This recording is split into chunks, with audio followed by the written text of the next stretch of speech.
Dracula, September 30th, Part 4. Dr. Seward's Diary, 30 September. I got home at 5 o'clock and found that Godalming and Morris had not only arrived, but had already studied the transcript of the various diaries and letters which Harker and his wonderful wife had made and arranged. Harker had not yet returned from his visit to the carrier's men, of whom Dr. Hennessy had written to me. Mrs. Harker gave us a cup of tea, and I can honestly say that for the first time since I have lived in it, this old house seemed like home. When we'd finished, Mrs. Harker said, "Dr. Seward, may I ask a favor? I want to see your patient, Mr. Renfield. Do let me see him. What you have said of him in your diary interests me so much." She looked so appealing and so pretty that I could not refuse her, and there was no possible reason why I should, so I took her with me. When I went into the room, I told the man that a lady would like to see him, to which he simply answered, "Why?" "She is going through the house and wants to see everyone in it," I answered. "Oh, very well," he said. "Let her come in by all means, but just wait a minute till I tidy up the place." His method of tidying was peculiar. He simply swallowed all the flies and spiders in the boxes before I could stop him. It was quite evident that he feared, or was jealous of, some interference. When he had got through his disgusting task, he said cheerfully, "Let the lady come in," and sat down on the edge of his bed, with his head down, but with his eyelids raised so that he could see her as she entered. For a moment I thought that he might have some homicidal intent. I remembered how quiet he had been just before he attacked me in my own study, and I took care to stand where I could seize him at once if he attempted to make a spring at her. She came into the room with an easy gracefulness which would at once command the respect of any lunatic, for easiness is one of the qualities mad people most respect. She walked over to him, smiling pleasantly, and held out her hand. "Good evening, Mr. Renfield," said she. "You see, I know you, for Dr. Seward has told me of you." He made no immediate reply, but eyed her all over intently with a set frown on his face. This look gave way to one of wonder, which merged in doubt. Then, to my intense astonishment, he said, "You're not the girl the doctor wanted to marry, are you? You can't be, you know, for she's dead." Mrs. Harker smiled sweetly as she replied, "Oh, no, I have a husband of my own, to whom I was married before I ever saw Dr. Seward or he me. I am Mrs. Harker." "Then what are you doing here?" "My husband and I are staying on a visit with Dr. Seward." "Then don't stay." "But why not?" I thought that this style of conversation might not be pleasant to Mrs. Harker, any more than it was to me, so I joined in. "How did you know I wanted to marry anyone?"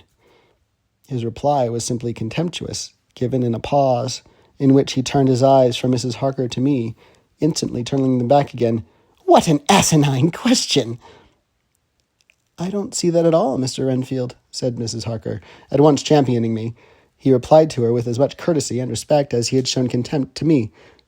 "You will, of course, understand, Mrs. Harker, that when a man is so loved and honored as our host is, everything regarding him is of interest in our little community. Dr. Seward is loved not only by his household and his friends, but even by his patients, who, being some of them hardly in mental equilibrium, are apt to distort causes and effects. Since I myself have been an inmate of a lunatic asylum, I cannot but notice that the sophistic tendencies of some of its inmates lean towards the errors of non causa and ignoratio elenchi." I positively opened my eyes at this new development. Here was my own pet lunatic, the most pronounced of his type that I'd ever met with, talking elemental philosophy, and with the manner of a polished gentleman. I wonder if it was Mrs. Harker's presence which had touched some chord in his memory. If this new phase was spontaneous, or in any way due to her unconscious influence, she must have some rare gift or power. We continued to talk for some time, and seeing that he was seemingly quite reasonable, she ventured, looking at me questioningly as she began, to lead him to his favorite topic. I was again astonished, for he addressed himself to the question with the impartiality of the completest sanity. He even took himself as an example when he mentioned certain things. "Why, I myself am an instance of a man who had a strange belief. Indeed, it was no wonder that my friends were alarmed and insisted on my being put under control. I used to fancy that life was a positive and perpetual entity, and that by consuming a multitude of live things, no matter how low in the scale of creation, one might indefinitely prolong life.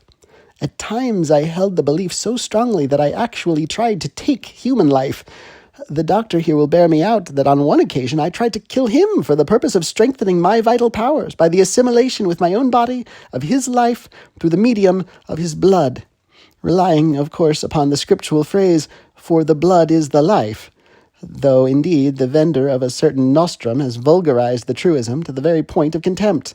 Isn't that true, doctor? I nodded assent, for I was so amazed that I hardly knew what to either think or say. It was hard to imagine that I had seen him eat up his spiders and flies not 5 minutes before. Looking at my watch, I saw that I should go to the station to meet Van Helsing, so I told Mrs. Harker that it was time to leave. She came at once, after saying pleasantly to Mr. Renfield, "Goodbye, and I hope that I may see you often under auspices pleasanter to yourself." To which, to my astonishment, he replied, "Goodbye, my dear. I pray God I may never see your sweet face again. May he bless and keep you." When I went to the station to meet Van Helsing, I left the boys behind me. Poor Art seemed more cheerful than he has been since Lucy first took ill, and Quincy is more like his own bright self than he has been for many a long day. Van Helsing stepped from the carriage with the eager nimbleness of a boy. He saw me at once and rushed up to me, saying, "Ah, friend John, how goes all? Well, so, I have been busy, for I come here to stay if I need be. All affairs are settled with me, and I have much to tell. Madam Mina is with you? Yes. And her so fine husband? And Arthur and my friend Quincy, they are with you too? Good." As I drove to the house, I told him of what had passed, and of how my own diary had come to be of some use through Mrs. Harker's suggestion, at which the professor interrupted me. "Ah, that wonderful Madam Mina! She has man's brain, a brain that a man should have were he much gifted, and a woman's heart.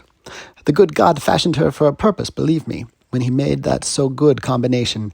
Friend John, up to now fortune has made that woman of help to us. After tonight she must not have to do with this so terrible affair.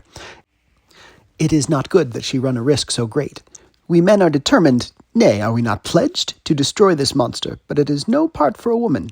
Even if she be not harmed, her heart may fail her in so much and so many horrors, and hereafter she may suffer, both in waking from her nerves and in sleep from her dreams. And besides, she is young woman, and is not so long married. There may be other things to think of sometime, if not now.